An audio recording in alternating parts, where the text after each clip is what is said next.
At nagbanta na nga po guys, itong si former spokesperson Harry Roque.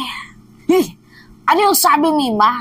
Sabi niya, pagsisisihan daw po ito ng mga iilang politiko ang ginawa nilang panggigipit sa SMNI at kay Pastor Apollo Kibuloy.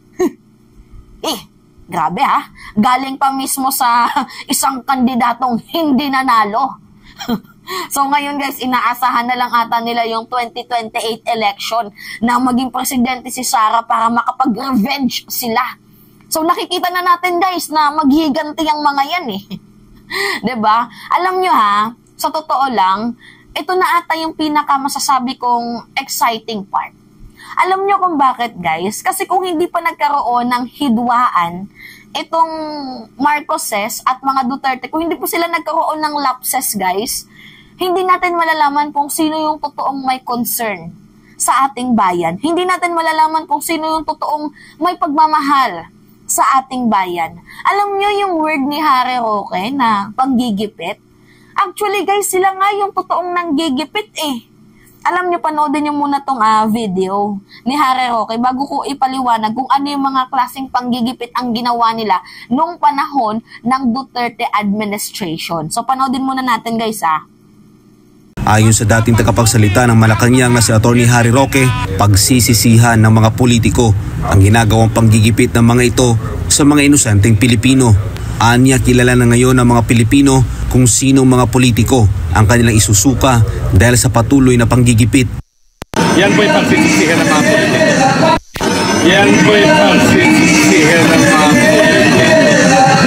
Kasi ang ating sugo ay itong si Andres Bonifacio at alam nila na ang mga Pilipino isusuka ang mga kalaban ng karapatan, isusuka ang mga lahing mga api, isusuka ang mga tao na pumapatay sa demokrasya.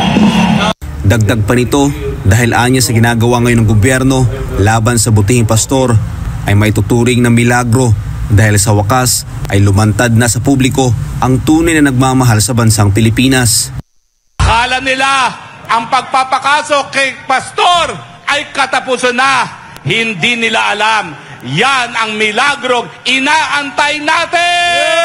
Kaugnay nito, upang hindi na dumami pa ang may galit sa gobyerno, mayroon namang payo si Atty. Harry sa mga politiko na nasa katungkulan. Ay nako, ang mga tao na nais manggipit dapat nag-iisip din dahil pag di sila nag-isip, binibigyan nila ng pabor ang mga taong nais silang gipitin. Okay, yan yung sabi ni Harry Roque na ito daw po ay blessing in disguise yung pagpapakaso kay Kibuloy. Talaga nga naman na blessing in disguise dahil magkakaroon na po ng justice itong mga allegedly biktima ng karahasan, pang-aabuso, rape, child abuse, nitong allegedly criminal na most wanted person doon sa Federal Bureau of Investigation. So ngayon guys, magkaroon nga tayo ng masinsinang conversation. Atras lang si Mima papunta sa inyo. Alam niyo ba yung tinutukoy ni Harry Roque na panggigipit? Magbigay ako ng example ha. Never kong nakita na nanggipit ang administrasyon ngayon. Dahil unang-una, sila po yung nanggipit nung panahon nila.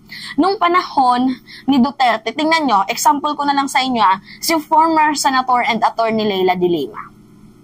Siya po yung isa sa mga biktima ng fabricated stories.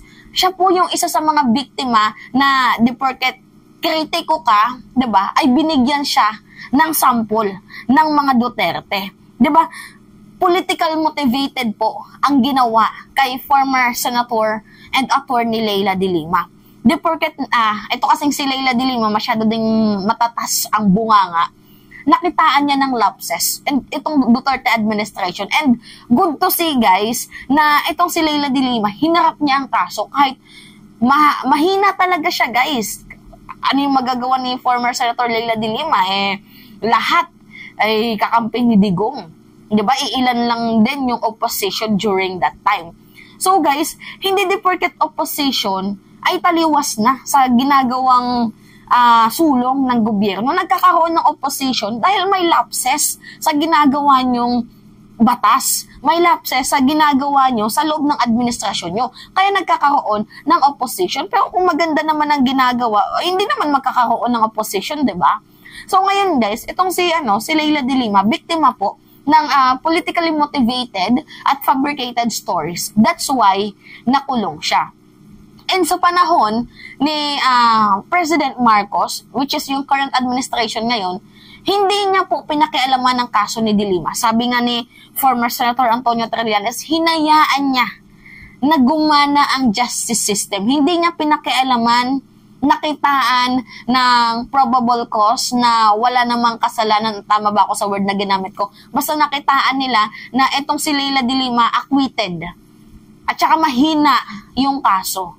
So, ang nangyari guys, pinayagan siyang magpiyansa. And ngayon, isa na siyang head, spokesperson ng Liberal Party. Pangalawa dito, yung kay Trillanes din. Sandamakmak na issue ang ipinukol kay Trillanes. Humigit kumulang 20 cases nga daw po ang ikinaso sa kanya. And yung iilan po doon ay dismiss na.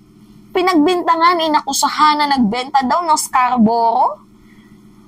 Guys, utak na lang, kahit pa paano, isang senador makakapagbenta ng Scarborough, tapos pinagbintangan siya na mayroon daw siyang sandamakmak na bank account. Pero nung napatunayan na Senator Trillanes, na siya yung pinakamahirap na senador sa sa Pilipinas during administration ni former President Duterte, ano yung sabi ni Digong?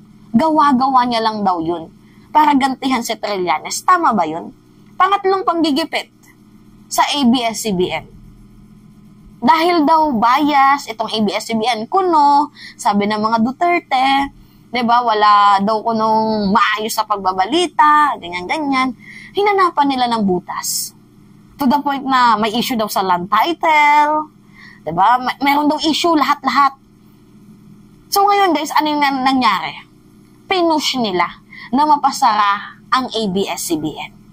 So ngayon, sino dito yung nanggigipit?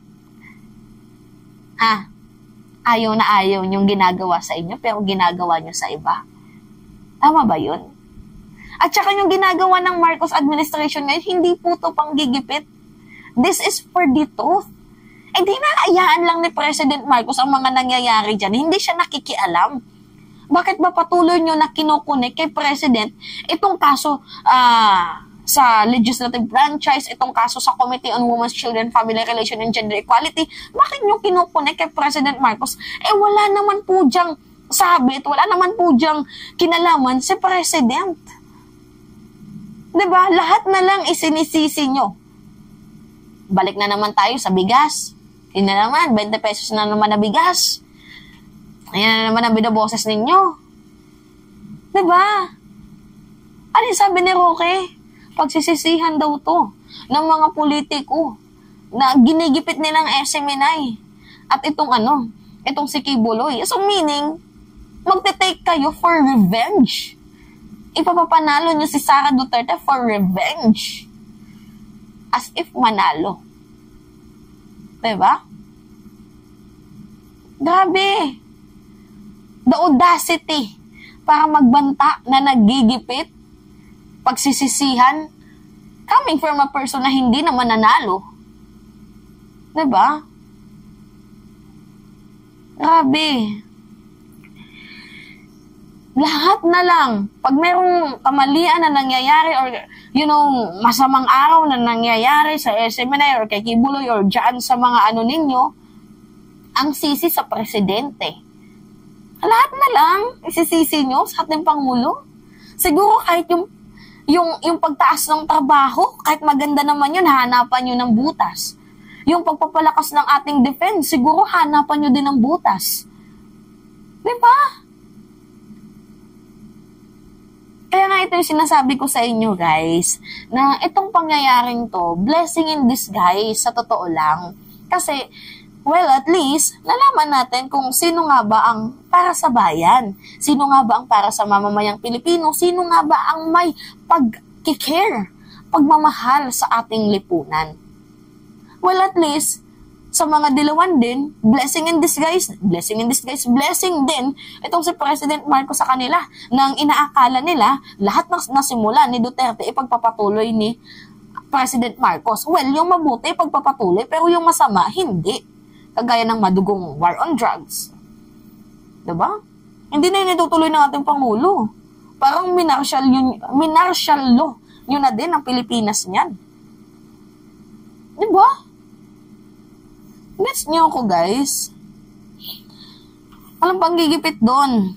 And actually, itong si Kibuloy, ilang beses na itong binigyan ng pagkakataon panahon. My first, second hearing. Hindi pa din siya nag-show up.